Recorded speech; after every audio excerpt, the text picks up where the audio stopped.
Hey there, friends. Welcome back to another Legally Armed America video. I'm, of course, Paul Glasgow here, the one and only Truth Pimp, coming to you from my living room. I actually wasn't going to put a video out today. I'm trying to bang this book out and have it out.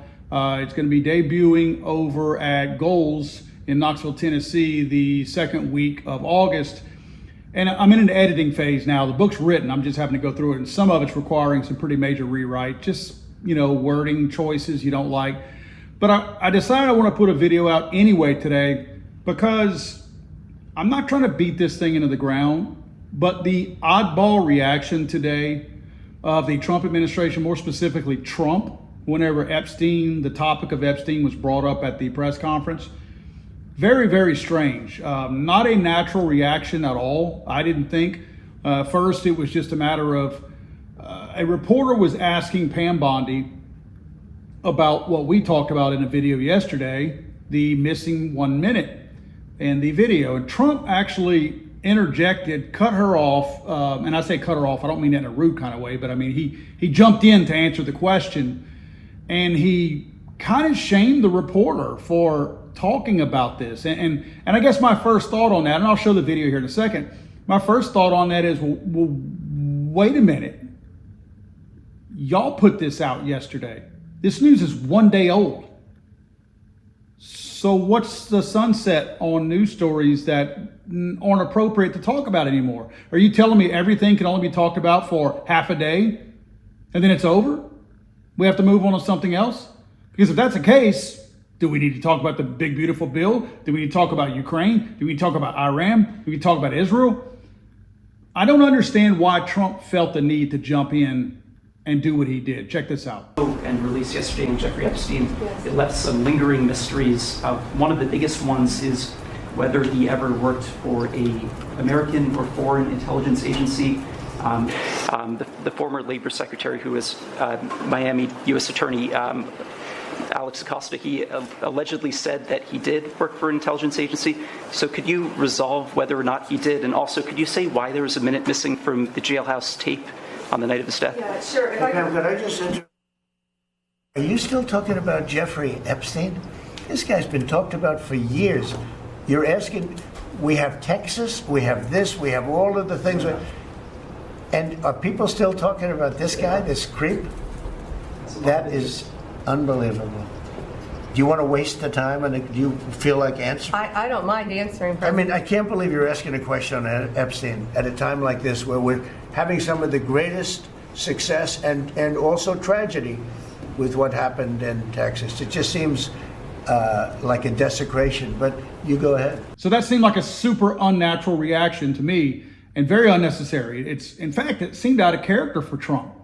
Like, this is something that Trump himself has talked about needing to get resolved. Now suddenly he thinks we need to move on. This is a waste of our time talking about it, according to him.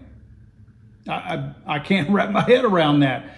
Now, one thing that Pam Bondi does go into her own explanation of why the minute is missing. I'll let you listen to that first. Sure. First, to back up on that, in February, I did an interview on Fox, and it's been getting a lot of attention because I said, I was asked a question about the client list, and my response was, it's sitting on my desk to be reviewed, meaning the file along with the JFK, MLK files as well. That's what I meant by that. Also, to the tens of thousands of video, they turned out to be child porn downloaded by that disgusting Jeffrey Epstein. Child porn is what they were. Never going to be released, never going to see the light of day. To him being an agent, I have no knowledge about that. We can get back to you on that. And the minute missing from the video, we released the video showing definitively the video was not conclusive, but the evidence prior to it was showing he committed suicide. And what was on that, there was a minute that was off the counter. And what we learned from Bureau of Prisons was every night, they redo that video. It's old, from like 1999. So every night the video is reset and every night should have the same minute missing. So we're looking for that video to release that as well, showing that a minute is missing every night. And that's it on Epstein. So it's normal, standard security camera to lose a whole minute in a 24-hour period of time. Doesn't sound like much, but a lot can happen in a minute. As I said in the video yesterday, when you are trying to appear transparent, you release a video and there's a minute missing out of it. Why wouldn't you put that news out yesterday and go, oh, by the way, you're going to notice a 1 minute jump in the video at this point in the video? That's because it's normal security protocol, which I doubt that. I have 11 security cameras around my house. None of mine do that. So talk about it before you put it out. If you're trying to get people to believe you, then act like you're trying to be believed. That looked like an absolute setup. But one thing I do want to point out, and this is critical right here. The memo that was put out, which to me, it should have been a press conference, a full-blown press conference, not some memo that gets emailed in the middle of the night. Should have had a press conference, but the memo that did come out, the letter that came out, did you notice anything weird about it? There's no date on here, and then I realized there ain't a signature on here. When is the last time you saw a document come from the Department of Justice, and show me one, if you can show me one, show it to me, that did not have a signature by the DOJ, by the Attorney General, or at least a date on it? This thing is not dated. We don't know when it was written. It could have been in a holding pattern this whole time, just waiting to get released. And again, no signature on it. Those might seem like small things, but there are reasons why people date memos and why they sign memos, because there's official release dates for them, and there's certain people who give it credibility by actually acknowledging that they are the ones who wrote it, therefore they sign it.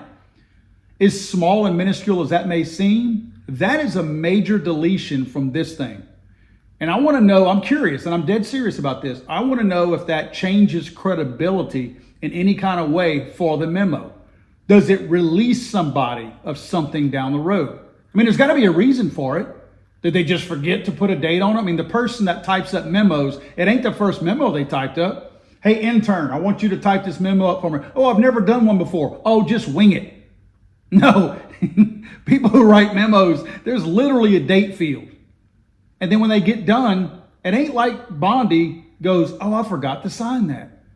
Everything looks fishy here. I'm really troubled by the way Trump jumped in to try to divert this whole conversation and shame people for bringing it up. I can tell you this, I'm not ashamed for talking about it. This is one of the biggest BS cover-ups I've ever seen in my life. And now I'm starting to question how much Trump knows about it, because that was the most irrational way to approach that reporter asking that question, the way he did it, the method in which he carried it out, and everything. And Pam Bondi was willing to answer the question, and Trump still saw the need to jump in there and tell him how stupid he was for bringing it up because of all the other things. Wait, so you're telling me that we can't bring something up that y'all brought up yesterday? Y'all are the ones that created that news cycle yesterday, right? The DOJ, the White House, y'all created that.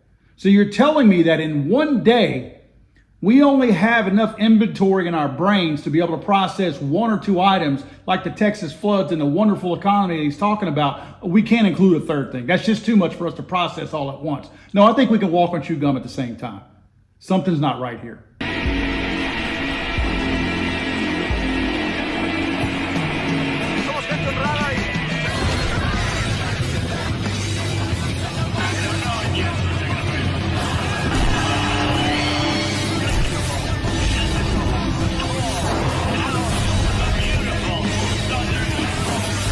I'm sorry, I thought this was America.